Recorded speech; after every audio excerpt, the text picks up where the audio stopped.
very suddenly, you could hear this small noise, and it grew a little louder and a little louder.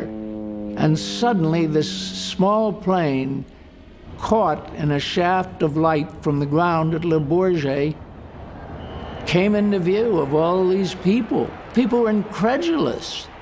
The sound of the crowd was one of a jubilation and unbelief, disbelief, the like of which I can't conceive of happening today about anything. History has a funny way of turning heroes into headline magnets, and sometimes the most shocking twist comes decades after the applause dies down.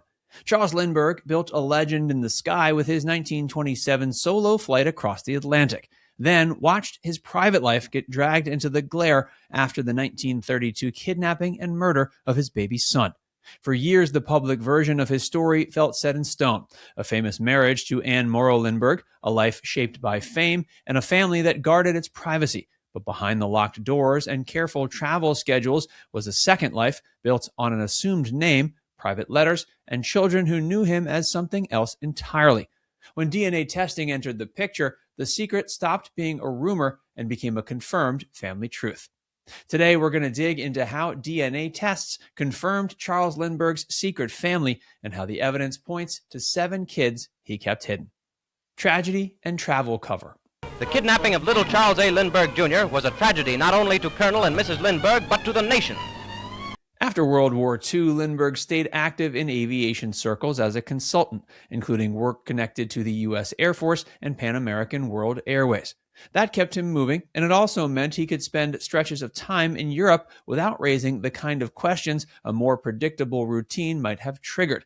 In practical terms, travel gave him cover. He was also a man with a strong instinct for control. After the kidnapping and murder of his firstborn son in 1932, privacy was no longer just a preference. It was a kind of defense.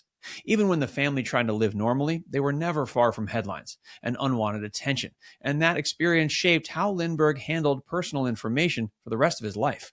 By the 1950s and 60s, the Lindbergh marriage is often described as strained by distance and emotional drift. Charles traveled often, Anne wrote and managed life at home, and their worlds were not always overlapping the way they once had.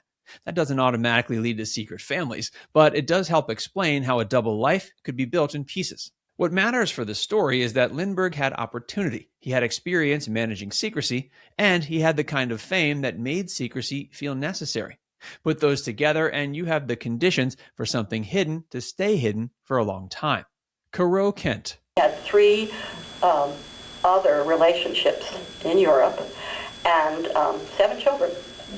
My half-brothers and sisters, whom I never heard about until 2003, when one of the 3 women died, and her children, her daughter especially, who had promised not to say anything during her mother's lifetime, just burst out and said, "I can't do this anymore. I want myself." She had always thought she was not only illegitimate but somewhat shameful, and she didn't want her daughter to feel it that way. And this is Astrid, my sister Astrid.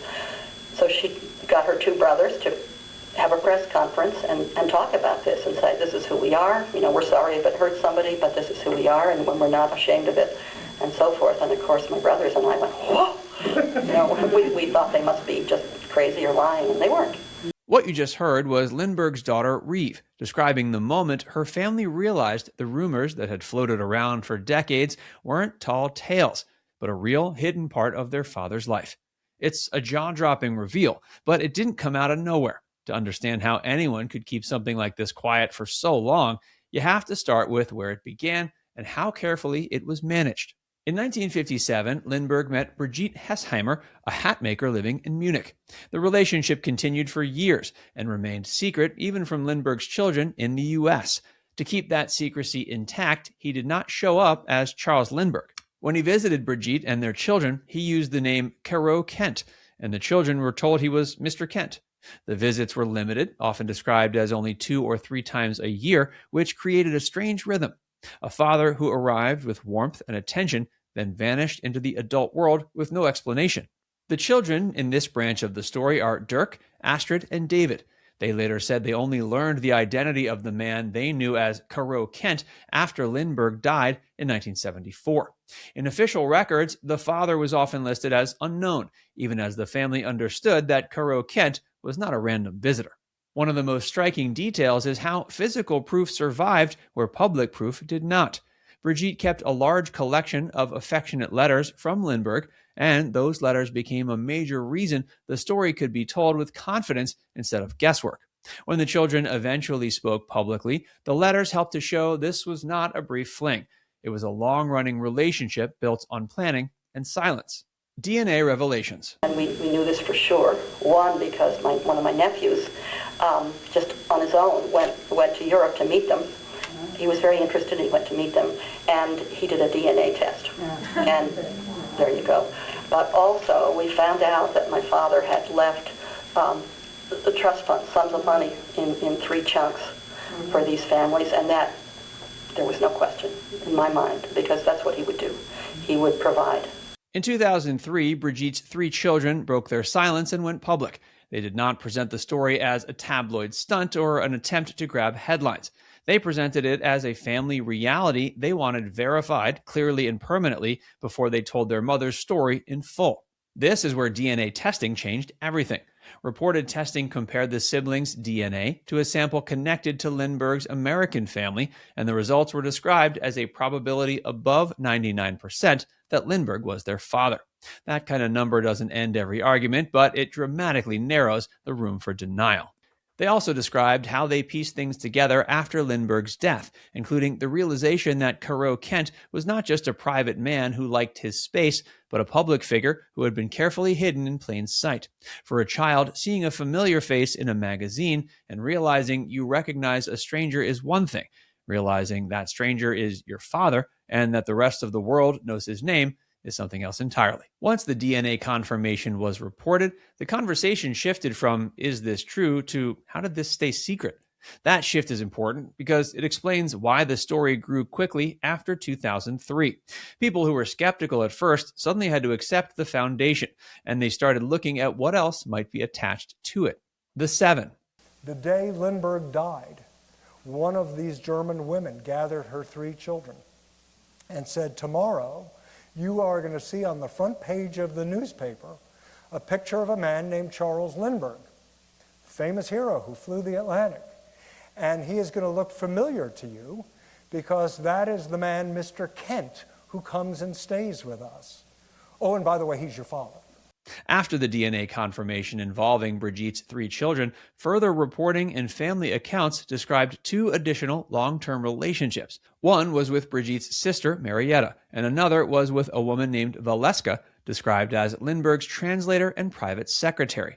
The claim that Lindbergh fathered 2 children with each of those women is where the total reaches 7. Unlike Brigitte's children, the other 2 families have largely stayed quiet. They've not given interviews, and that silence is part of what kept the full shape of the story from becoming common knowledge for so long. It also explains why some names are consistently repeated in public discussion while others remain vague or withheld. The secrecy was not casual. Accounts say that 10 days before he died in 1974, Lindbergh wrote letters to the 3 women asking for, quote, utmost secrecy. That detail helps explain why the story surfaced in stages, with one branch stepping forward publicly while the other branches remained behind the curtain. It's also worth noting how carefully the arrangement was structured. Visits were periodic. Financial support was provided quietly. A false identity was used. Even the geography mattered, because keeping relationships in the same region can be risky, yet it also suggests he was managing a system he believed he could control. However you interpret it, the pattern points to planning, not accidents. The U.S. family. And we were very, very careful at that time because we didn't know whether this was real or not. This was pre-DNA. We decided we'd meet the families. And Scott, who was a darling, a sweet man, said, I said, are you doing this to prove to yourself that it's true or not true? And he said, no, I want to meet the people my father loved. The shock didn't end with the confirmation of a German family. It also reshaped what Lindbergh's American children thought they knew about their father.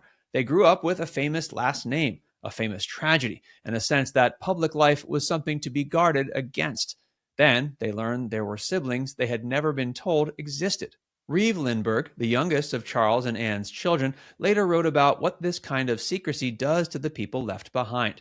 Her words capture the strange reality of a life that can look orderly from the outside while being divided into sealed compartments on the inside.